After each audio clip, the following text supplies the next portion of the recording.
दोस्तों, गजब दोगलापन। 18 जनवरी पश्चिम बंगाल के दौरे पर निकलेंगे प्रधानमंत्री मोदी। लेकिन उस दौरे से पहले प्रधानमंत्री मोदी ने अपनी बेइज्जती वो खुद करा बैठे। दरअसल क्या है पूरा मामला, बताऊंगी आगे आपको। कैसे एक समय में जिस मुद्दे पर ममता बनर्जी का पूरा समर्थन मोदी जी ने और पूरी की पूरी भाजपा ने किया था, आज उसी मुद्दे पर ममता के खिलाफ चुनावी मैदान में भाजपा उतर रही है और खास करके प्रधानमंत्री मोदी। बताऊंगी सब कुछ, तो आखिर तक वीडियो में बने रहिएगा। नमस्कार, मैं हूं आपके साथ अदिति और आप 4 PM न्यूज नेटवर्क देख रहे हैं।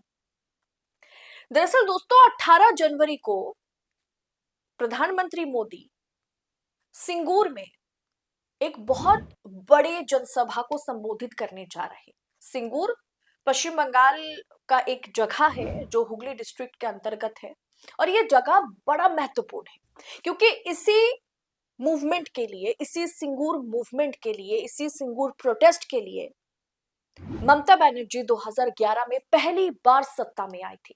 वो भी 34 साल का जो बम दल था, 34 साल का जो लेफ्ट पश्चिम बंगाल में लेफ्ट की सरकार थी, कम्युनिस्ट पार्टी की सरकार थी, सीपीएम की, उसे हटा करके एक ग्रासरूट लेवल से इसी सिंगूर प्रोटेस्ट में निखर के आने वाली एक नेत्री, एक महिला लीडर ने पश्चिम बंगाल में मुख्यमंत्री का पदभार संभाल दी है।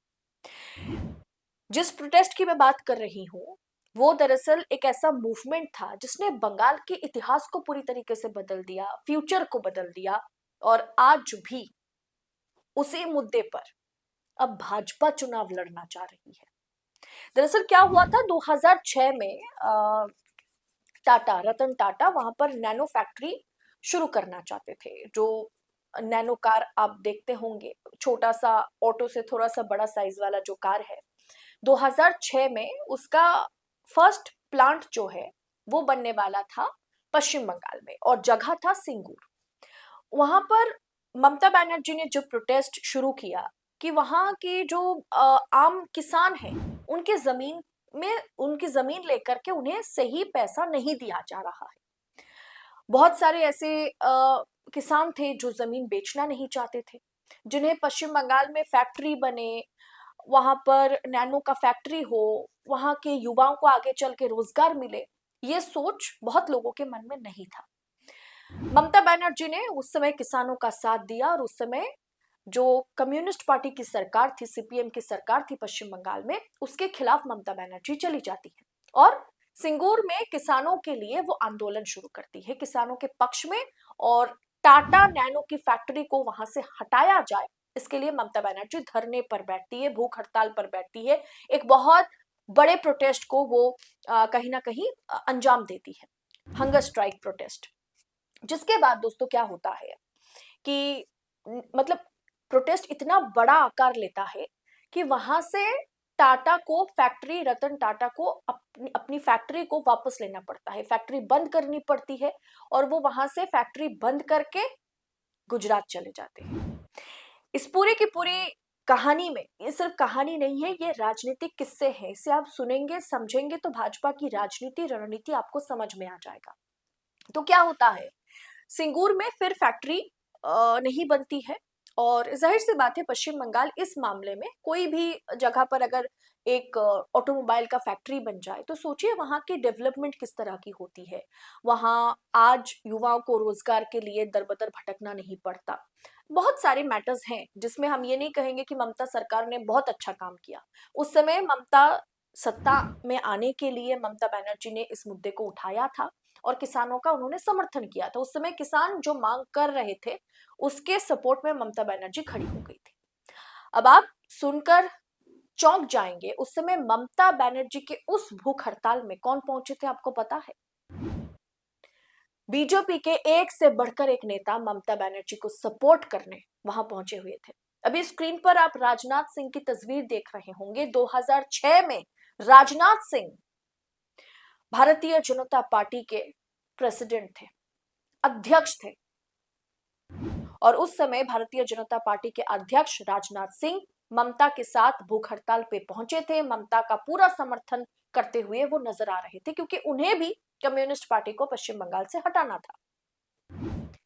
और अब उसी सिंगूर में भारतीय जनता पार्टी और खास करके प्रधानमंत्री मोदी 18 जनवरी को एक बहुत बड़े रैली को संबोधित करने जा रहे हैं।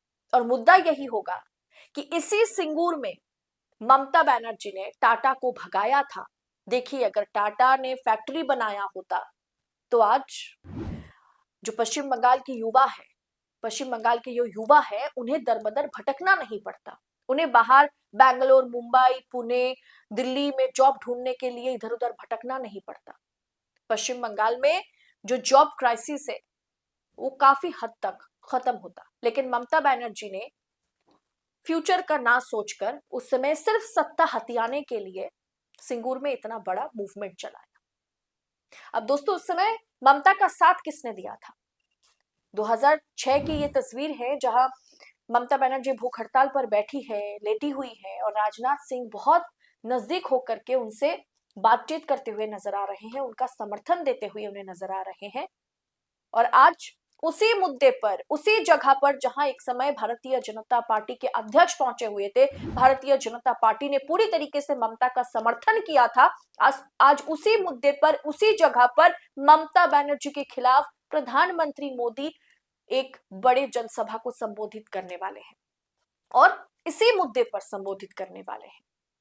और दोस्तों, आपको पता है, भारतीय जनता पार्टी ने जब 2006 में पूरी तरीके से ममता बनर्जी का साथ दिया था सिंगूर मूवमेंट के लिए, टाटा गो बैक के नारे भाजपा वहां बैठ करके लगा रही थी, बीजेपी के बड़े बड़े नेता वहां पर बैठ करके ममता का समर्थन कर रहे थे। अब वही नैनो फैक्ट्री को तब नरेंद्र मोदी की सरकार थी, गुजरात में वो मुख्यमंत्री थे, और उन्होंने तब नैनो फैक्ट्री को बंगाल से उठा करके गुजरात ले आए। मतलब बंगाल में उन्होंने समर्थन किया कि नहीं नहीं, यहाँ किसानों के समर्थन में हम हैं और यहाँ किसानों का जिस तरीके से हक मारा जा रहा है उसका हम खिलाफ है, कोई ऑटोमोबाइल फैक्ट्री की जरूरत नहीं है, जमीन किसानों का है, उसे किसान को दे दीजिए। वहां से टाटा को एग्जिट कराया जाता है और उसी टाटा को ले आकर के प्रधानमंत्री तो अभी मोदी है, तब वो मुख्यमंत्री थे, गुजरात के मुख्यमंत्री कहते हैं, अरे गुजरात में बहुत सारा जगह है, आप ऑटोमोबाइल फैक्ट्री यहां लगाइए ना। तभी उसी समय से धीरे धीरे गुजरात वाइब्रेंट गुजरात बना। टाटा ने नैनो फैक्ट्री वहां खोला और गुजरात पूरी तरीके से बदल गया। जो बदलाव शायद पश्चिम बंगाल में आने, मतलब उस समय अगर आ जाता तो आज बंगाल कहीं और होता। दोस्तों, उस समय भी भारतीय जनता पार्टी ने ममता का समर्थन किया और बैकडोर से टाटा को अपने राज्य में, प्रधानमंत्री मोदी, उस समय के मुख्यमंत्री मोदी बैकडोर से टाटा को अपने राज्य में ले गए। और आज जिस भाजपा ने इस मूवमेंट में ममता का समर्थन किया था, आज उसी मुद्दे पर, उसी जगह पर ममता बनर्जी के खिलाफ मंच पर खड़े होकर के, अब देखना दिलचस्प होगा मोदी जी भाषण क्या देते हैं। ये है दोहरा चरित्र, ये है दोगलापन।